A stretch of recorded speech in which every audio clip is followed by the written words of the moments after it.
I never gained that weight back because I made so many changes on my own lifestyle that I was becoming the healthier version of myself. And so I wanted to help people get there too, because it's not that hard. It just requires boring work. I'm absolutely not against TRT, but I would say definitely get the lifestyle in check first. If that didn't work, then TRT, because testosterone is so important. You're gonna lose all your drive, your motivation and everything if you don't have it. But there's a lot of stuff that you can do in terms of lifestyle to improve your testosterone. And the first two big ones are exercise and sleep. What if I don't want kids? But you should still care. You're gonna have a regular menstrual cycle, directly correlated with your health.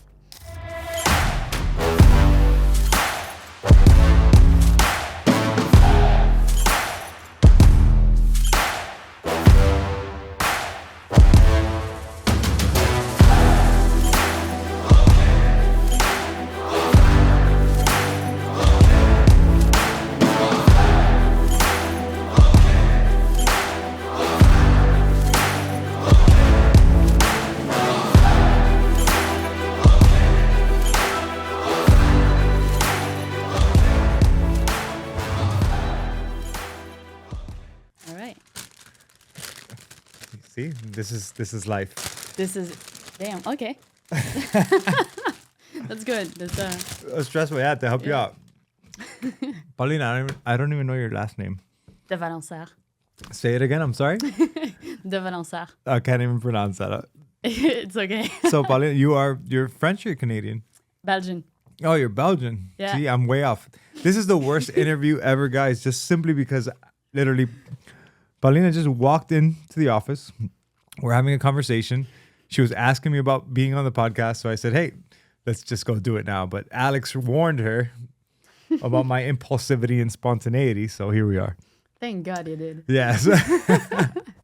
So if you want to just make sure it's a little bit close to you. Okay. And that way you could hear clearly. All right. Cool. I know it's a little bit weird at first. Don't worry. It's fine. I can get used to this. Yeah, you'll get used to it. Don't worry. So I know that we were just talking in the other room, and I guess some of the things that are important to you is just using nutrition as a way or method. Well, number one, simplifying how we view nutrition. And then the second part, which I found very interesting, was talking about women's hormones and using nutrition as well to help just regulate, I guess. Yeah. So I guess tell me a little bit about your background first. So that the listeners get to know who you are and what you do, and then and we'll just take it from there. Okay, so born and raised in Belgium. I have a very weird background when it comes to my academic background. I studied biology first, realized that I did not want to work in a lab or be a teacher, so I was like, this isn't going to work. So I went into business because I figured you can do whatever you want with business at the end of the day. It opens a lot of doors. And then after that, I did a master in communications.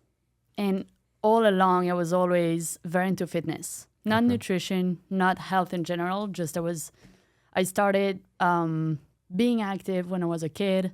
I did horse riding for a while, up until I was 20. Then I did fitness, just regular gym, fitness classes. And then I got into CrossFit. And then when I was 25, so I was doing CrossFit religiously from like 20 to 25. And at 25, I moved here. I continued CrossFit, and I started working for a company doing sales. So nothing in terms of health. And what were you selling? Promotional products, like things like this. Oh, okay, perfect. I mean, we weren't selling this, but like glasses, T-shirts, and then eventually face masks and things like this. And then when I first moved to the US, I gained 30 pounds. 20 to 30, I'm not exactly sure of the number, in 2.5 months. The American way? Was it stress related, or was it just a diet here? Oh no, that was diet. Pure diet. Yeah. What were you eating? What did you start eating right away when you got to the United States? Donuts. Donuts? Yeah, that was the first one. Chocolate donuts or powdered donuts? Or all just of it. All of them. All yeah. right. Very crappy donuts from Dunkin' Donuts. Okay. And I was like, oh my God, they're even purple. This is amazing. Yeah, this is great.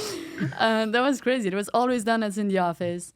A lot of pizza, a lot of crap. And but I knew nothing about nutrition. I knew what was good and not good. I had like that basic knowledge, but I was enjoying life. And then apart from when I was going out or in the office, at home, I felt like I was eating okay. Like Don't stop talking. I just got paranoid for a second. Let me just make sure. Yeah. No, I'm pretty sure I hit the right buttons, but I'm just making sure. All right, we're good. Okay. All right, I just got Okay. No repeating the whole thing. yeah. I've had to do that before.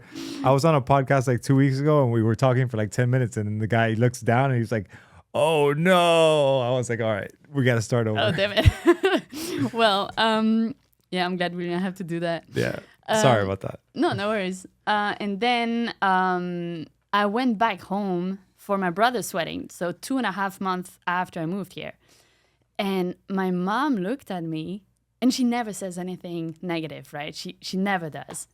And then she was like, oh, you're enjoying the US. And then I was like, so that was my first clue.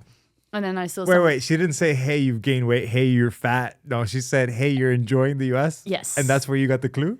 Yeah. Because you knew what she meant. What did she look at you up and down? I knew what she meant. I don't remember exactly how she looked at me and everything. I just remember that moment I was like, oh, I think I gained weight. I didn't have a scale. I didn't know. And some of my friends, they were way more upfront when they saw me. They were like, oh yeah, no, you gain a lot of weight. And then when I see pictures now of the wedding, I'm like, oh my God, this is like, I was chubby. Okay. And so I can't, but I was always like, I kept working out. I was becoming strong. Like I was lifting weights that I wasn't able to lift before. So I was happy about that. You know, I was just like, oh, I'm becoming so much stronger. But obviously when you're heavier, weightlifting becomes not easier, but you lift more. Mm-hmm. And I came back and that's when I kind of started my own like health journey in terms of like, I'm going to lose weight, but I don't want to diet. So I'm just going to cut all the donuts that I always eat in the office. I'm not going to eat that anymore. And then a lot of people told me in the US, you need to pay attention to the quality of the food you eat. Because if you go and buy a chicken at Publix, if it's not organic, chances are it's like loaded with hormones. And in Europe, maybe it's caught up now, but like in Europe at that time, you didn't really have to worry about the quality of the food. And everything was so much smaller too, like all the portions so much smaller. So here, I started being careful and I started to get into podcasts, actually. I was listening to a lot of people when it came to nutrition and I was just applying what they were saying. And then I lost the weight very gradually, but I kept it off. And every time I was coming back to Belgium, everybody was like, oh, you lost weight. Oh, you lost weight. And I wasn't really weighing myself, so I didn't know, but I could see it in my clothes and everything. And then one day I remember my coworker, she was asking me some health advice because with all the podcasts I was listening to, I started becoming a little knowledgeable. And she was like, Pauline, you should really study this and you should do something with this because every time someone has a question about health in the office, you always go on that like huge tangent and you tell us like, why and how and why this is like this and what we should do and then I was like, why not actually, you know, why not doing that? And I also knew that college in the States, like, you know, it's so expensive, and so I didn't want to go back to college because I didn't have any money. I was an intern selling sunglasses, so and so I looked into certifications and I came across a health coaching certification, and I had no idea what health coaching was. Reviews of that school were good. It was like it was towards nutrition. And so I was like, oh, I'm just going to do that. I didn't know what a health coach was. I didn't know the difference between a health coach and a nutritionist. In my head, I was going to become a nutritionist, but you got to go back to college for that. And so I did that certification, and then it opened my eyes on many, many things. And I continued to... I never gained that weight back because I made so many changes on my own lifestyle that I was becoming the healthier version of myself. And so I wanted to help people get there too because it's not that hard. It just requires boring work. So how do you convince somebody who wants, because usually when somebody comes to you for weight loss, because you said you lost the weight gradually over a long period of time. And then that became sustainable. You were able to keep it off. Yeah. And you were probably also working out at the same time. Yeah, I was. I never stopped working out. The issue that we run into right now, or with many people, is the fact that they want the crash diet. They want to see the weight come off quickly. And what studies tell us about that is that usually they gain that weight back and then more. Yeah. Right now, people are going crazy with semaglutide and other peptides that they're using to suppress hunger. The weight loss is incredible. Yeah. But if they're not doing the other behavioral changes that should be occurring, like working out, building muscle, high protein diets, lifestyle changes, then once they stop that semaglutide, they're going to see a huge rebound. Yeah. So from what you learned, even experimenting on yourself during that time, how can you get people to, and as a nutrition coach, how can you get people, or as a health coach, how can you get people to have sustainable weight loss and allow them to understand that this is going to be gradual, boring work? There's no ta-da moment, right? It's just slow, boring, methodical, consistent. It requires discipline. How do we do that? It's tough. I won't lie, it's tough because, I mean, it really depends. I think that it depends on the mindset of the person when they come to see me. And I kind of know, like when someone just ask a question like, how can I lose weight? And, you can kind of pick how much of a priority that is for them. If it's just like they want a weight loss in like a month and not something sustainable, maybe they're not ready. And I like to, when I meet someone for the first time, or let's say I have a potential client that I have on the phone, I let them know I always ask them how much of a priority that is for them. And if it's anything less than a 7, it's going to be tough. And I let them know why. Because it needs to be, the reason why they want to lose weight has to be very, very strong so that they're going to be able to use that whenever it gets tough and whenever they need to do the work. Because otherwise, they just won't do it. And they're probably going to do like that quick detox that they saw on Instagram or, semaglutide or things like this. But something that I like to do, just so that they kind of understand, is I make money analogies. And I feel like people really understand that. So the way I ask them to look at weight loss is to reframe weight loss in terms of reframing weight loss into health. Okay. I want to be healthy, so that weight loss is going to be a byproduct of it. And then I tell them, like, and health is like those savings bank account. It takes years. And you're going to build that and build that and build that. And you build that through habits. Good financial habits, good investments, smart investments. And then once you have a substantial amount in this account, you can, of course, allow yourself like the occasional binge on the weekend or something like that, because you're going to pay that off right away. Because you know that your habits and your lifestyle is 80% of your life.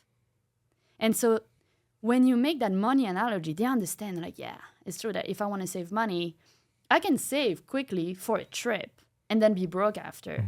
Or I can be very disciplined, very diligent, not spend on the things that are going to give me like a quick pleasure right now, but like just put that into saving and trust that one day I'm going to need this. And this is going to be very, it's going to come in handy when it needs to come. How do you help people delay gratification?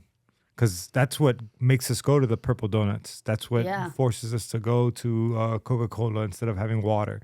I mean, it feels good. Yeah, it does. I think that so when I start working with someone, I never restrict. So at first, it's not for everybody, but for most people, I'm gonna ask them, hey, they're gonna take a picture of their food for a week, so I kind of see what they eat. Or tracking, one or the other, but I like the picture because I feel like I see also the quality of the food in a picture way better than just tracking. And then I'm going to tell them, okay, this week you're just going to focus on adding vegetables. I want to see your plate 50% green. And so they're like, oh, but I can still eat my snacks. I'm like, I don't care about your snacks. Eat whatever you want. Just add. And then week 2 is going to be add proteins. And then week 3, like whatever. Sometimes it's different clients to clients, right? But it's always about... So I'm sorry to interrupt you. You're holding them accountable week to week by them sending you pictures? Yes. Okay. I want to see everything they eat. Is this a program that you use, or you're just texting back and forth?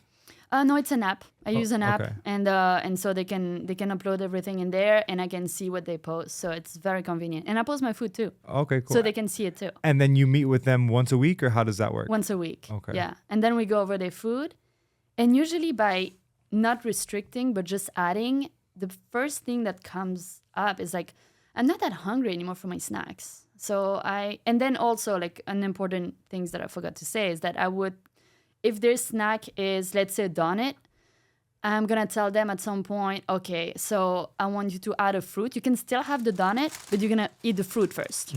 So eat your apple or whatever fruit You're you making want. me hungry. That's why I'm Or your eating grapes. There you go. And then eat your donut. So chances are they won't eat the donuts. And sometimes it's just, okay, you're going to cut the donuts into, you can still have it. And then as we go in, it's going to be replace the donuts with Greek yogurts and berries. Those are examples because, again, like every client's different and everybody requires different things. But I don't like going into it with like restriction because otherwise, like, I cannot have this anymore and that's going to be tough. And usually as we go in through into the weeks, they get less hungry because they eat more. They eat more vegetables. They eat more proteins. And so they're less hungry for their snacks. And even if they were hungry for their snacks, they have alternatives. And so you don't have that frustration of, damn it, I really want something. Can I swear in here? Oh, yeah, of course you can. I swear all the time. Yeah, okay, good. And so, yeah, they don't have that frustration. But still, it's still going to suck. And so sometimes when not sometimes, all the time, when I first have them on the phone for the first conversation, I'll let them know. And I let them know, look, like I really want to work with you. There is only so much I can do. And I'm going to give it my best because I want you to get the results you want. But you need to do the work too. And that's not going to be easy. And that's why I'm here. I'm here so that for those moments where it's going to suck, where you're going to want to give up because it's not easy, that's where I really come into play. But I need you. It's teamwork. Is your main focus weight loss or do you deal with all sorts of athletes? Like, do most people seek you for weight loss? I would say 50% weight loss, 50% menstrual cycle problems. Okay. I like both. Usually when someone really comes to see me just for weight loss and really just want the weight loss, it's usually when they're seeking that fast transformation. And so usually we end up not working together. So once they understand that weight loss is going to be a byproduct of getting healthier, that's usually when we start working together. Okay. Yeah, when somebody says, oh, I have a wedding coming up in 2 months and I need to fit into my dress, you're like, that's not really... You'll help them, but that's not really exactly. I'm like, I can help you, but then, like, do you want to fit into your dress and then be the healthier version of yourself? Do you want to be healthy after that? Or do you just want to lose 10 pounds for your wedding? Because those are really two different things. 100%. Yeah, so you're just trying to understand the person's goals first before you dive in with them. Mm-hmm. So I feel like, we could go on and on about weight loss, but I really want to dive into irregular menstruation and stuff like that, and women's health, because I think that's something that's not commonly talked about. Yeah. So I guess I'll let you take the ball on the court and just, I guess, lead the way. Why is this important? Fertility, even if your end goal isn't to have kids, it's very important because it's a marker of health and longevity. So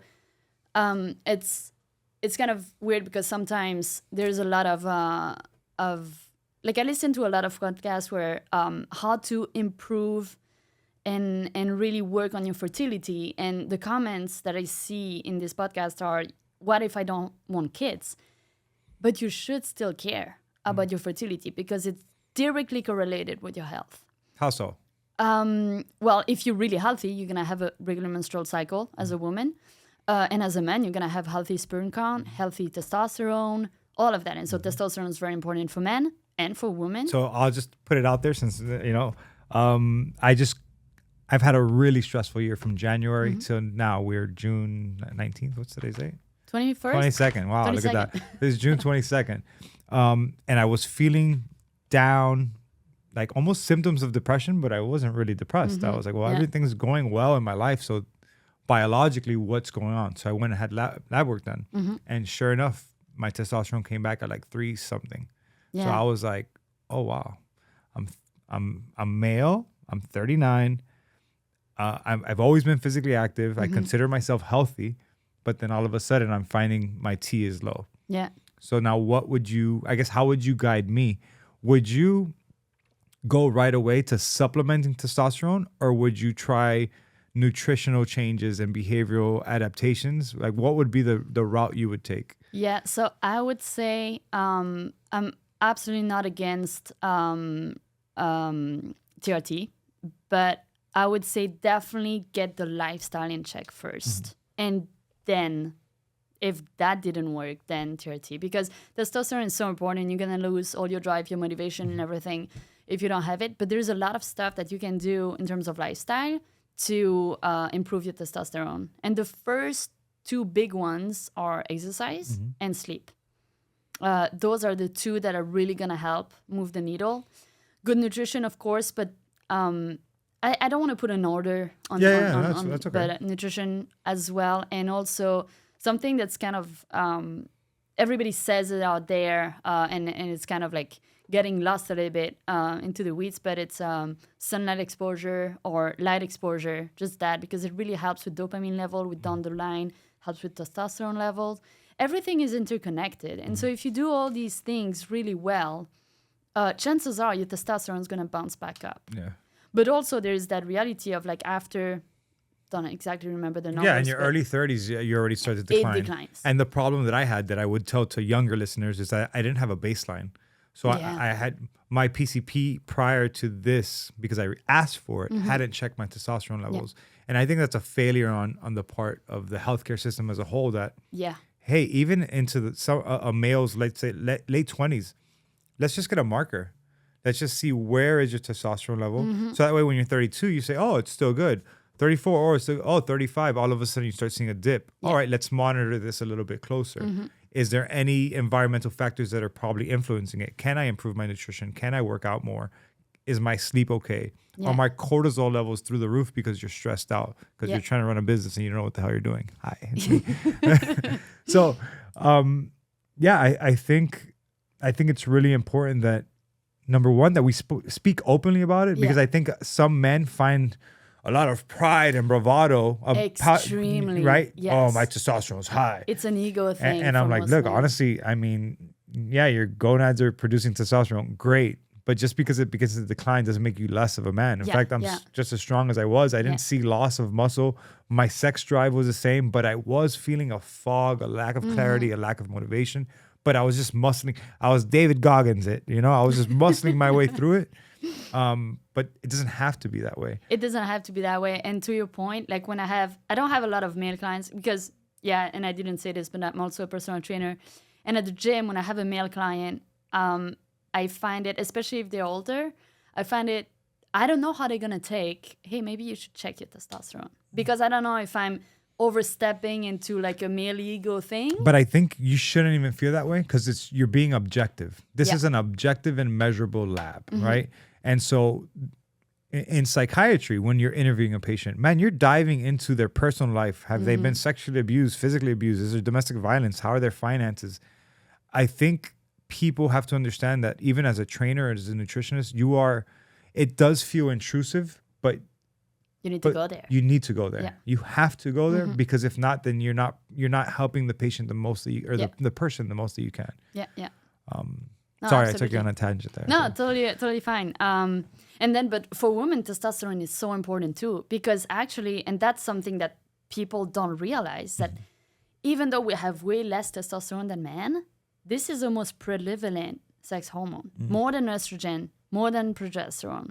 And so it's extremely important. And when a woman starts, like when the testosterone in a woman starts declining, it's the same effect as the man. Decrease sexual libido, Yeah. decrease motivation, decrease energy. Yeah. All of this. And the problem is then it spirals into, like all these other, like once one thing kind of like falls apart, then the other things tend to fall apart too. And testosterone is so important for motivation, for energy, for everything good in life also, that it makes it so easy to just like not do anything anymore.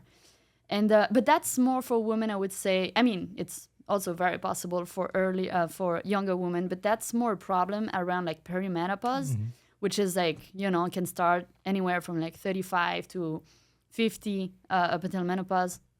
But I'm those, curious to know, like when you go to your primary care, do they check a woman's testosterone levels? And it's probably no. no. So I'm kind of guilty of this too. Yeah. I used to do blood work kind of regularly in Belgium, but it was very basic. So just like complete blood count and a few other things. I measured my testosterone for the first time here in the States. So that would be actually cool to see, like, it was last year. So it would be actually cool to see, okay, I had baseline at 33, now I'm 34. That would be actually cool to see, like, over the years. But especially for a woman in her perimenopause year, testosterone is declining, as well as estrogen, as well as progesterone. So it's kind of like a very hard roller coaster for a woman during those years up until menopause. And I feel like society is in delivering good service to these women. And I see that at the gym too, you know, like when a client comes in, to me, if it's a woman in her 40s, we should pay attention to that, you know? That should be talked about, and the plan of care, like the training plan and nutrition plan should be according to that. And we should have also conversation about maybe it's time also to test your testosterone and your hormone levels in general, because maybe you're in perimenopause and you think you're just going crazy because you can get extremely anxious, and when when progesterone also goes down, like you get especially a little bit more anxious. You have symptoms of estrogen dominance, which are not very cool to have. But if no one addresses that, they just think, what the hell is going on with me? And then I cannot lose weight, and I'm doing this gym thing, and I work out 3 times a week, and I do cardio, which is the worst thing that a woman in perimenopause or menopause can do.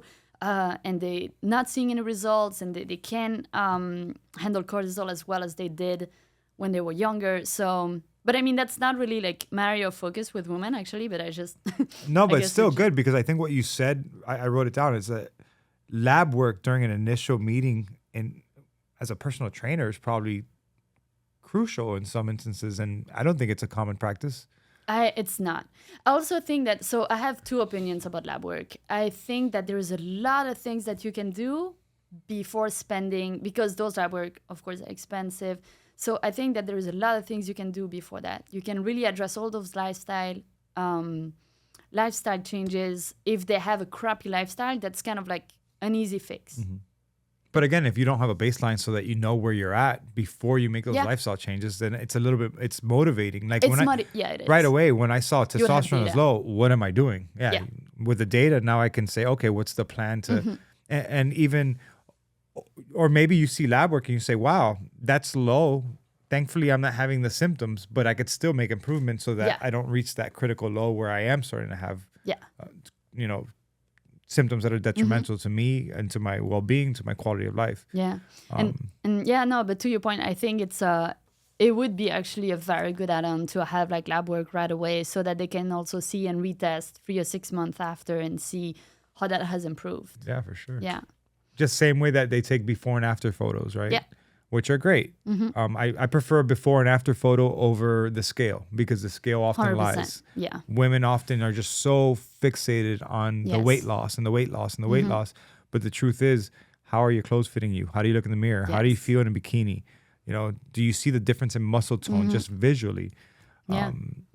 The scale is so prominent still in our culture. And for women, I think that it's harder for women, because there's that stigma of, and I feel like it's still very present, like you need to be skinny, you know? Hopefully I think it's changing. I hope so. Maybe I'm too close to it to see it.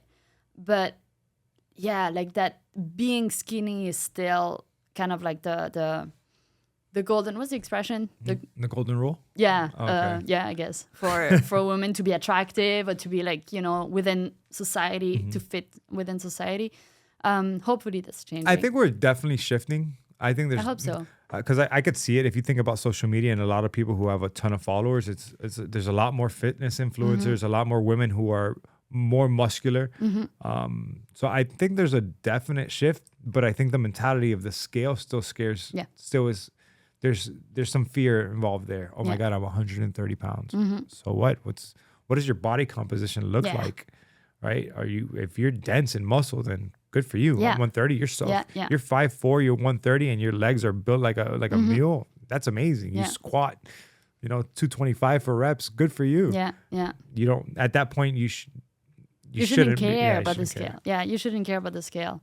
And hopefully, I hope you're right that it is shifting. So sorry, we steered away a little bit from the women's hormones.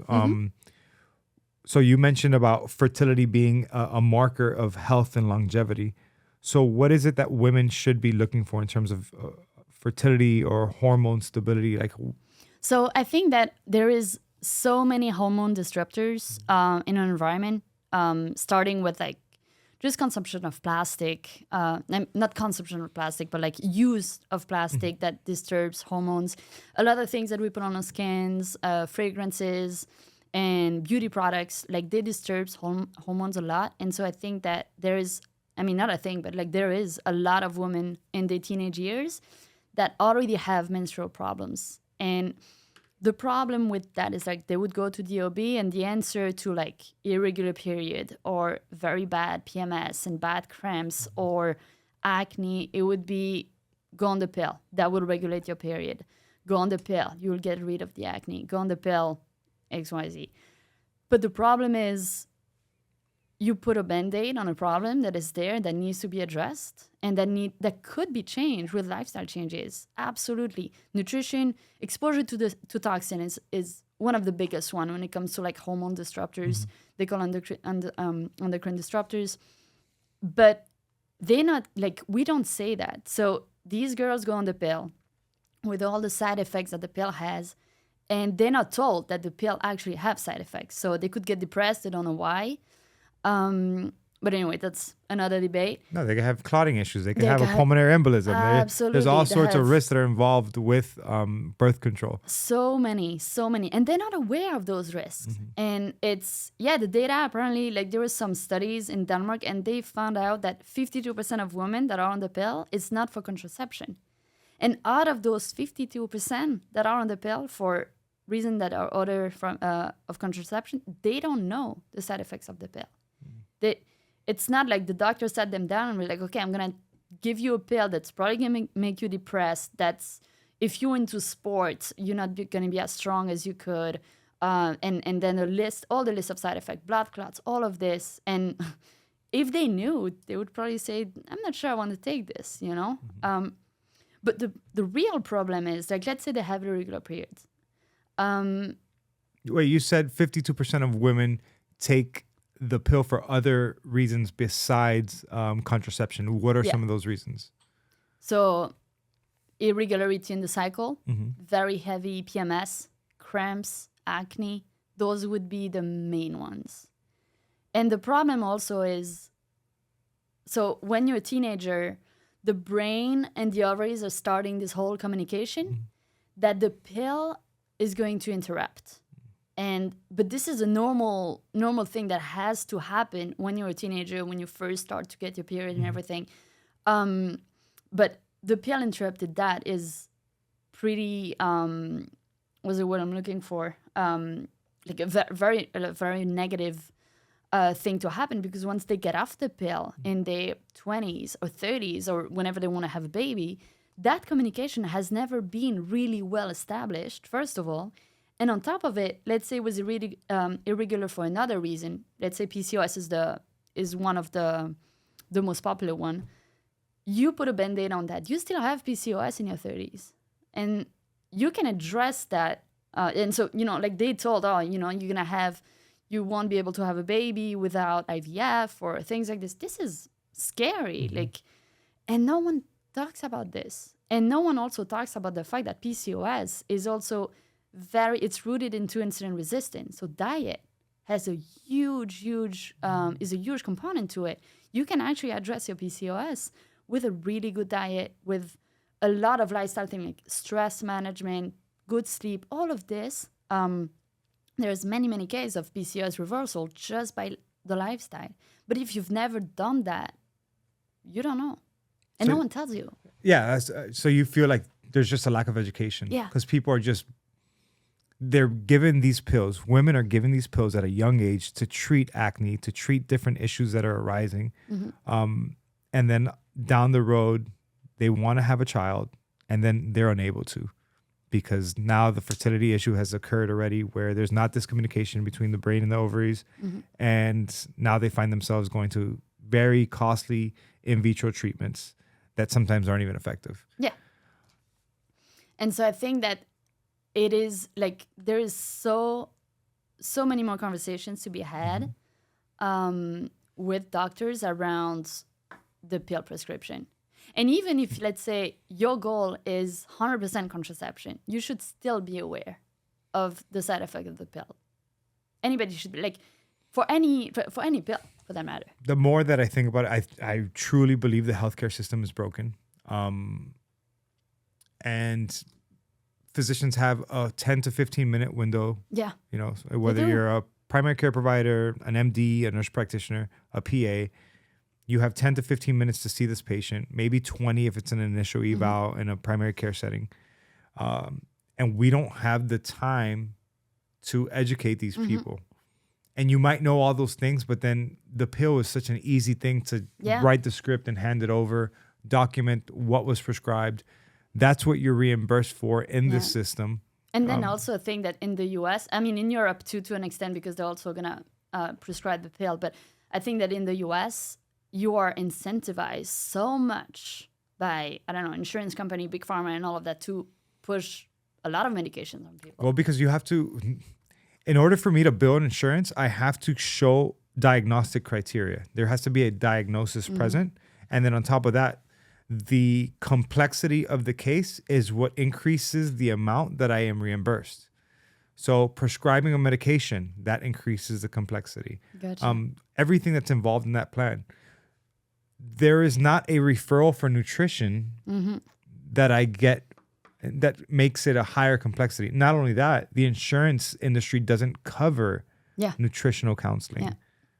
Or if they do, it's minimal. So there's not very many nutritionists that are registered dietitians that how many registered dietitians offices do you see lined up down the street? Yeah, Zero. not many. Zero. They're all taking money out of pocket. Yeah. Maybe if you want to go, you have to have funds to pay for it.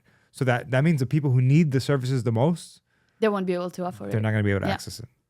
And, you know, sometimes I think, because as a health coach, one of my dream job would be to work with the doctor. And because you said it, they don't have time. So if let's say an OB says, okay, this is the pill, but actually before we go there, I have a health coach and let's do 3 months with that person first to address everything lifestyle we can address.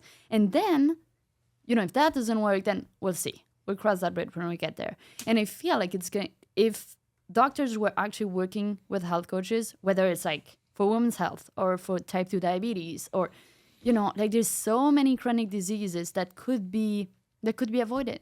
So now the question is, from a business perspective, since you're an MBA and you said you studied business first, how do you charge for that? How do you bill for it? Does a person come out of pocket? Are they willing to come out of pocket? Or did they just come to you because they wanted this treatment, this pill, so they can carry on with their lives? Because that's common. Yeah. Because we try to go different, more conservative routes with patients, and they're basically like, this is bullshit. I'm going to go to this guy down the street because I know he's going to prescribe it to me.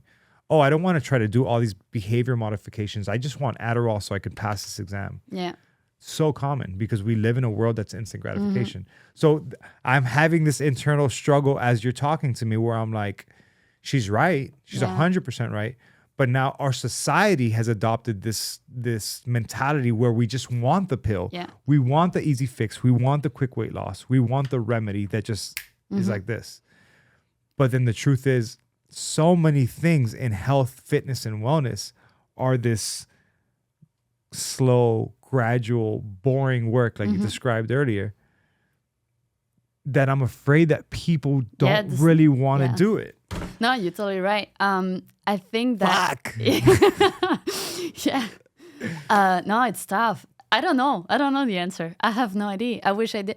Like, I think that there is also two problems. I think from, not even from a business perspective, but if let's say like the US were to do that, it wouldn't work because that's preventative. And so a lot of drugs wouldn't be sold. So that's the first problem. And then even if that was overcome, then there's a second problem of people want everything yesterday. That's the bigger problem, I think. Because even if you look at the people who can't afford it, like they still want it quick. So then that's where, and I don't want to go against it. And I'm like, damn, she's right. I mean, we need to implement something to at least give that percentage of people the option to say, hey, there is this option. Let's talk to a nutritionist first. Let's see what lifestyle changes you can make. So take an hour of your day, go see her. Let's see if you could implement these things over a 3-month period and then come back, and then we'll go back from there. Maybe people will do it. Maybe I'm just at the point where I'm being a pessimist about this. I think some people would. I think it depends. Again, it goes back to why would they do it? You know, is the why is big enough? If the why is big enough, then they might. There is a doctor that I follow that I really like, and he talks about who is he? Sorry, Dr. Peter Attia. Attia, okay. Yeah, he talks a lot about your last decade of your life to look like. And this is powerful because we don't think about this, like especially in our 30s, we still have like a lot of time.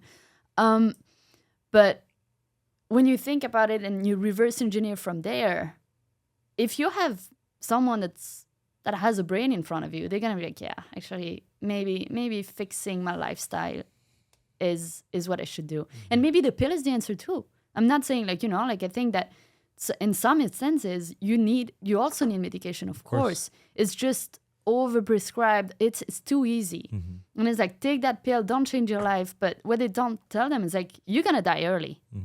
You're gonna die early. Not only are you gonna die early, but the later years of your life is gonna be a poor quality of life. Yeah, it's gonna be horrible.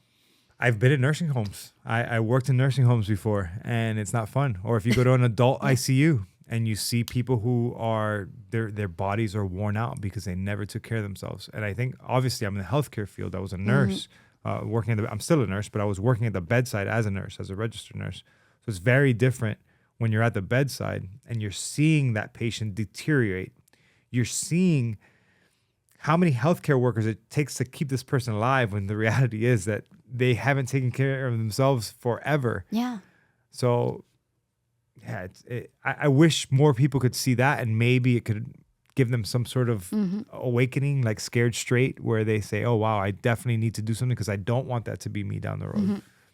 And I still don't know if that'll work. Yeah, I still don't know if that would work. Because it's always like, oh, that won't happen to me until it happens to you. Until it happens.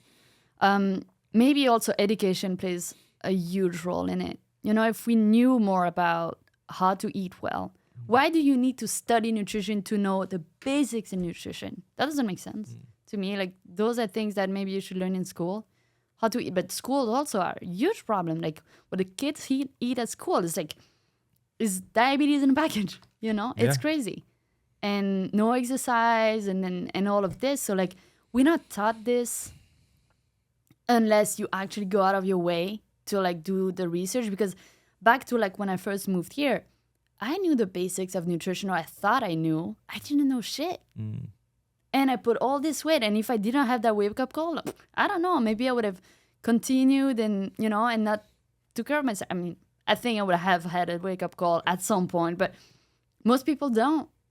And they're okay with that. So what did you do? I mean, I know that you switched your diet. Your mom tells you, hey, you're enjoying the United States. I could see you're enjoying life right now. What are things that you did immediately? Like, what changed? Did you avoid the donuts? Did you? Yeah. So, like, what changed immediately? I avoided the donuts and the processed foods as much as I could. That was the first thing. As much as you could. That's important to know. Yeah. I was still indulging sometimes, like, or I would have half. But I think that, and again, it goes back to everybody's different. I knew what I could do and I knew what I could sustain. When I work with a client, maybe that's not the right approach, because if I do that, then they're going to binge down the line. So again, very important to see who you have in front of you, how they operate, and what they can and cannot do right now. In my case, it was like, no donuts anymore, unless, like, sometimes. No pizza. We were going to fucking Domino's and things like this. Like, it was terrible, but we were going there a lot. so now if I would like a pizza, I would go to something like Misero One, for example. That's like better. Like I'm not saying, hey, you can eat all the pizza that you it's want. better quality, a little bit more protein. Exactly. Yeah. And then in terms of my diet at home, I switched the meat that I was eating for organic meat, because I was like, just like I could see that all the meat that I was eating, I'm sure there was like they were so pumped with hormones that I was just like getting so bloated everywhere. I switched that and eating more. Like I don't remember exactly because again it was very gradual, but I think I remember eating more vegetables, and just more quality, like paying attention to the quality of the food. Drastically reduce sugar. I was eating too much sugar and I didn't know, even at home, like not even counting the donuts and all the processed carbs, the pizza, and it was just eating a lot of sugar at home. So I reduced that. And then as I went through also the nutrition school I did, and as I went through all this, I would always implement little things. Like at that school, they really stressed out the importance of sleep and stress management. And so I started being more aware of those things and be like, okay, actually, I should probably prioritize sleep. Alcohol was a big one too because I was partying all the time. So luckily, I'm a lightweight, so like with one drink. But I would try to pay attention to that because people don't realize that drinking the calories is just huge. And they're like, oh, I ate perfectly, and then they're getting hammered on the weekend. And they don't realize that that's very detrimental too. Yeah, and typically when you are hammered or you start having a couple of drinks, then you crave salty foods and you start snacking. Yeah. And then on top of that, your sleep is deprived because you don't get the same REM sleep after you're ingesting alcohol. So it's all this cycle that goes along with alcohol in itself that people try to ignore, but it's always there and it's always going to affect you. So if you're overweight and you're trying to lose weight, you better not, just like she talked about the donuts, not necessarily eliminate it, but definitely reduce the consumption of it. Because that's something that people want to overlook because they enjoy it. Again, they get to indulge, but then it's absolutely detrimental to their physical health. Yeah. So yeah, alcohol was a big one too. And it was very gradual. Everything I was learning at school, I was kind of like applying on myself, and then I kept on losing weight until I reached my... Talking with weight is a little tough because my body composition changed so much also over the years because I was still working out, and then I worked out way better, so I gained a lot of lean mass. So like my weight now is actually only 10 pounds off the heaviest I was. Yeah, but how much fat? Exactly. What was your So my fat body percentage back then versus now? Exactly. So back then it was all fat percentage. It's still a good amount of lean mass because I was lifting regularly, but like all my overweight was fat. Here I'm a healthy weight, but I know that I'm way fitter than I was before. How much of you being a health coach is just being an educator? Oh wow, that's like 80%. It's most 90%, of it, right? Yeah. Because it's just filling deficits in knowledge continuously. Continuously. Because when people also, and that's what I do with my clients, I like them to understand why. So if I ask them to do something, I'm going to go into like letting them know why and educate them on the food, educate them on the stress, educate them on the sleep so that they can understand. It's not just like, hey, yeah, I know I need to get 8 hours of sleep a night, whatever. There's a rationale behind it. And I think that's what people miss out on. It's just that. It's the educational piece. And then the more they know, because what you know definitely influences your behavior. And then at least you can make a better choice. Let me have today. I went to the fridge. I had a protein shake for breakfast, and then I saw the Entenmann's chocolate donuts that were there, and I was like, it looks good, but I don't really need these calories right now. So I just broke off a little piece and then went on my way. Yeah, I'm not eliminating it. It's still there. Yeah, but I know that I'm not going to sit there and ingest. And if I'm not full, then if I want to get full, then I need to ingest protein or something else, because eating 4 donuts is going to fill me up for like 30 minutes. Yeah, and then you're going to crave more. I'm going to crave more. I'm going to have a huge spike, right, in insulin. Yeah. And I'm still going to go down. My energy's going to go down, and I'm still going to be hungry an hour later. Yeah. Despite all these calories I just ingested. And I think once people start understanding things like some simple little behaviors like that, you say, okay, cool. I'm going to have a little piece of this. But if I really want to get full, this is not going to do the trick. So I need to have something else. And that's why a lot of people also confuse, the calories that you can have in a day. Of course, if you want to lose weight, you need to be in a calorie deficit. And everybody agrees on that. But what they don't understand is that the type of calorie they're going to eat is either going to work for them or against them. It's going to be extremely miserable to go in a calorie deficit with like a lot of sugar and processed food because you're going to be hungry all the time, all the time. And it sucks to be hungry because I get pissed. Yeah. I'm Everybody hangry does. Like you're a terrible person. Yeah.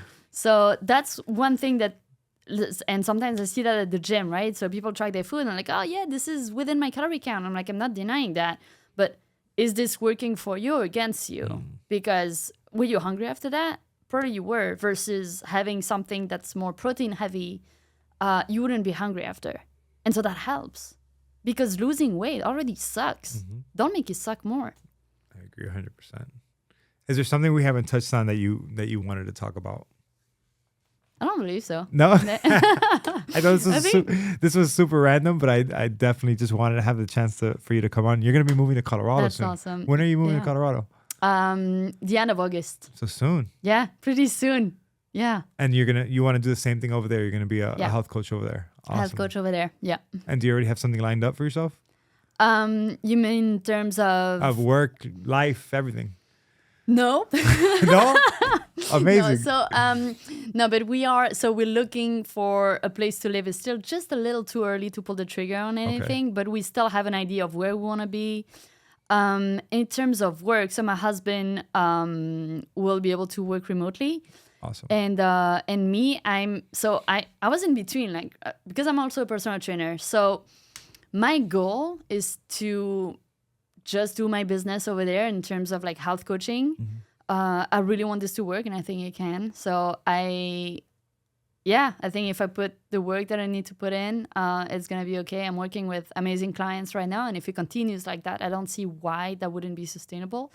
But, being a personal trainer is also very, very convenient. You can just walk into a gym and hey, I'm a PT. Yeah. Give me some work. Yeah.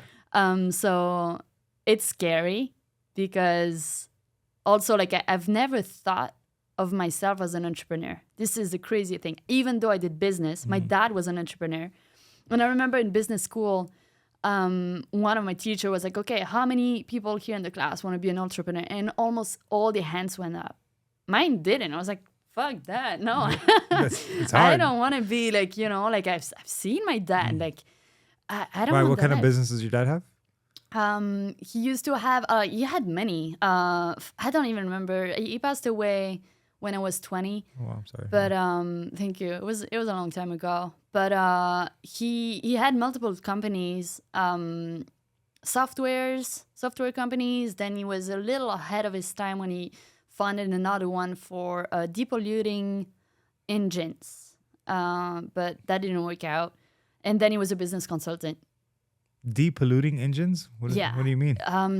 Is that an English word? Maybe. So I guess engines that don't release carbon monoxide. Exactly. Oh, the government shut that shit down. That's what happened. Probably. Yeah.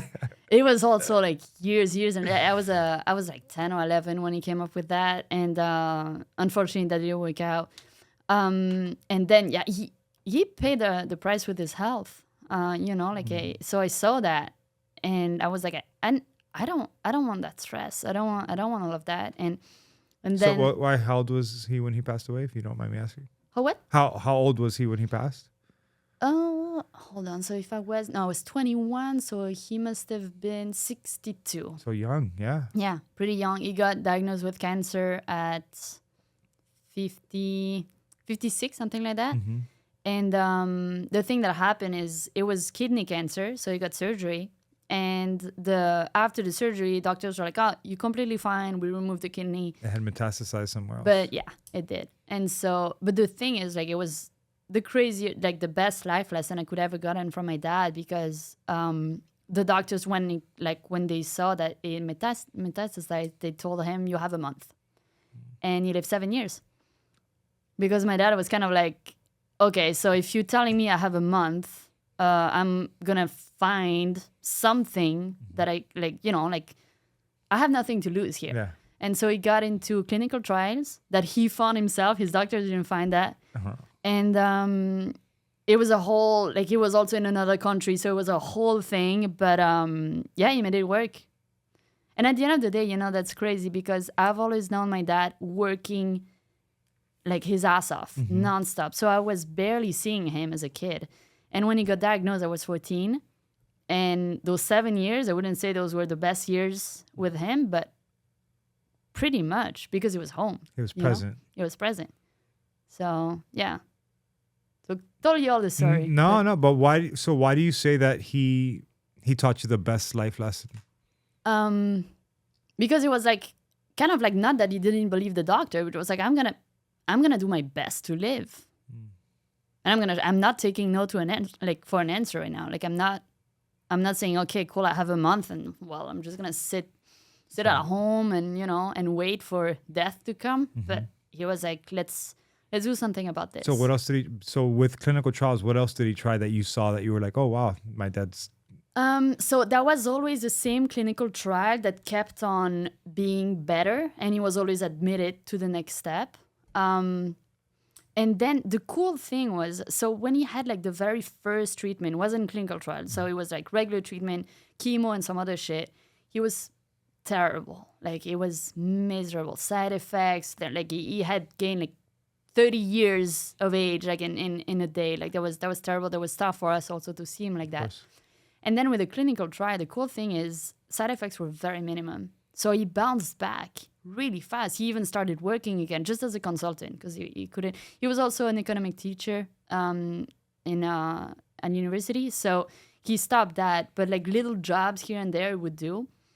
And it was just like, it was to me a cool life lesson because I knew, and he knew also that those treatments were not, what's the word, curing him. And that was really clear. Like, so the doctors were like, this treatment, it's kind of like it keeps you alive until it doesn't, but it doesn't cure you. And so, but he was always positive. The most positive person I had in my life. Like it, yeah. Were there any conversations during those 7 years that really stand out that maybe impacted your life? He always told me I could do anything I wanted if I put my head to it. So that was cool because, but at that time you don't really believe it, and you're a kid. I mean, you're a kid. Like I was still a teenager. And I was like, yeah, sure, but I think that he meant it. Now I would understand that. I would understand that better, because I think that he meant it really as an adult with his life experience. And if you put your head to something, you can achieve it. And yeah, you always believed. So I have a brother. He always believed in both of us really, really much. And so that was, I think it was the most important thing. I think we had like a few conversations here and there, but it was tough for me when I was a kid to really open up. I feel like I would be better now because at that time I was still like very shy with my feelings, really hard to say. It was really tough to say hard things. And so I think that it was that thing where we both knew, but we didn't say it, So that's also a life lesson because now I know that with my kids, I won't be shy with that. Like it's important to have those feelings really shared. So yeah, I guess that's it. I could see it. My daughter's 14 and I'm an open book with her, Yeah. And I tell her that my dad's not perfect by any means, but I try my hardest. I show love. I try to be humble. Like I try to teach her the most important things, and then I show her examples. Like, hey, this is where I screwed up right here. Yeah. So pay attention and don't do this. I don't know whether or not she listens, but it's just like you. It's just like you, where you plant those seeds, and then you see, like in the future. All right, well, let's see what comes from this. What? And that's what I'm telling you. She does. She pays attention. She just doesn't know it yet. Yeah. Because we had a lot of lessons that my dad taught me. I didn't realize there were lessons at that time. And when I say lessons, it could be just conversations or it could be just like, but now looking back, I'm like, shit, like, yeah, this was I wish he was still here so I could like thank him for that, you know? Yeah. Well, I'm sure he hears you. Yeah. I I'm hope sure so. he hears you. Yeah. Well, that's so awesome. Well, I wish you nothing but the best of luck in Colorado. Cool. Thank you. You should come visit. Yeah, I will for sure. Thank you for joining me here. Thank you. It was awesome. Yeah, it was completely unexpected. Can you tell people where to find you? Because I know you're going to be in Colorado. You're going to be a little far, but as a health coach, you could definitely still do this via telehealth or via online, do everything FaceTime. online. Yeah. So where can people find you? So my Instagram is at Paudeval, which is Paudeval. I don't have a website yet. It's like it's in construction. So like as soon as I have the website, it would be advertised on Instagram. I have a link tree on Instagram where they can schedule a call and everything. So I would say Instagram is definitely the place to find me, and then let's start there. Awesome. And right now she's working at AeroFit Gym. I just want to point that out. Yeah. She's wearing the shirt. So shout out to AeroFit. Shout out to my friend Alejandro Roque, who's also a personal trainer there, for linking us up. Yeah. And that's pretty much it. Thank you so much. All right. Thank you.